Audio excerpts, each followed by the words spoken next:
ওয়ামান কানাত হিজরাতুহু লিদুনিয়া ইউসিবুহা আও ইমরাআতিন ইয়ানকিহুহা, রাসূলুল্লাহ সাল্লাল্লাহু আলাইহি সাল্লাম বলছেন, যে ব্যক্তি শুধু দুনিয়ার জন্য হিজরত করবে অথবা কোনো নারীকে বিবাহ করার উদ্দেশ্যে হিজরত করবে, তো সেই ব্যক্তির হিজরত যেহেতু সে নিয়ত করেছে, তার ইন্টেনশন হলো সে শুধু দুনিয়ার জন্য।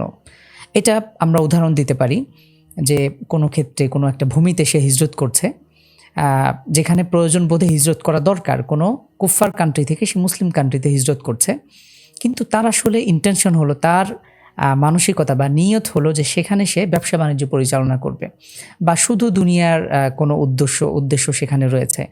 এই ধরনের নিয়ত সে যদি করে তাহলে সে শুধুমাত্র এই দুনিয়ার জন্য হিজরত করলো। এখানে আসলেই আল্লাহ সুবহানাহু ওয়া তাআলার পক্ষ থেকে বা এখানে অন্য কোনো প্রতিদান সে লাভ করবে না। অথবা কোনো ব্যক্তি যদি কোনো নারীকে বিবাহ করার উদ্দেশ্যে হিজরত করে, তাহলে সে ওই উদ্দেশ্যে হিজরত করলো, এখানে আল্লাহ সুবহানাহু ওয়া তাআলার পক্ষ থেকে কোনো রিওয়ার্ডস সে পাবে না।